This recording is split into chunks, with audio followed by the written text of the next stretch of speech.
Alien, মঙ্গল গ্রহ, ভারত, বিজ্ঞানীরা অনেক দিন ধরেই প্রাণের সন্ধান খুঁজে বেড়াচ্ছে পৃথিবীর বাইরে।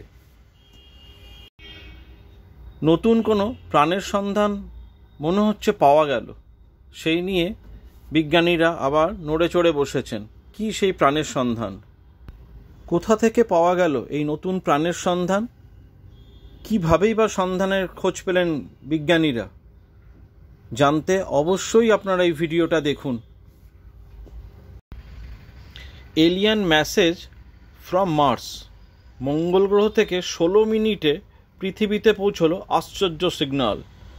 জানা গেল অজানা রহস্য। পৃথিবীর বাইরে কোথাও প্রাণের চিহ্ন আছে কি না সেটা বহুদিন ধরেই খুঁজছেন গবেষকরা। কখনো আশার আলো দেখা যাচ্ছে, কখনো যাচ্ছে না। তেমনই এক চেষ্টার ছবি দেখা গেল।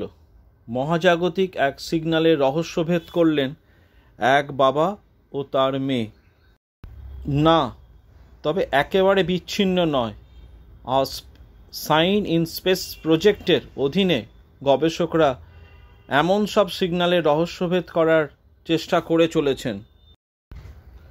গত বছরের মে মাসে মঙ্গল গ্রহের চারপাশে ঘুরতে থাকা মহাকাশযানের মাধ্যমে সিগন্যালটি এসে পৌঁছয়। ইউরোপিয়ান স্পেস এজেন্সির স্পেসক্রাফটে আসা ওই সিগন্যাল অনলাইনে আপলোড করা হয়েছিল। প্রায় 1 বছর ধরে ওই সিগন্যাল নিয়ে কাটাছেঁড়া করেছেন বাবা কেন সাফিন ও তার মেয়ে।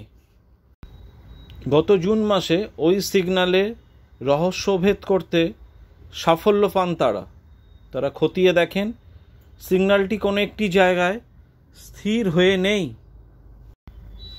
জানা গিয়েছে এই সিগন্যাল মঙ্গল থেকে পৃথিবীতে পৌঁছেছে মাত্র 16 মিনিটে। নর্দার্ন ক্যালিফোর্নিয়ার অ্যালেন টেলিস্কোপে ধরা পড়ে সেই সিগন্যাল। ধরা পড়ে ইতালির বোলোগনার মেডিসিনা রেডিও অ্যাস্ট্রোনমিক্যাল স্টেশনেও। এরপর অনলাইনে আপলোড করা হয় এই সংক্রান্ত তথ্য।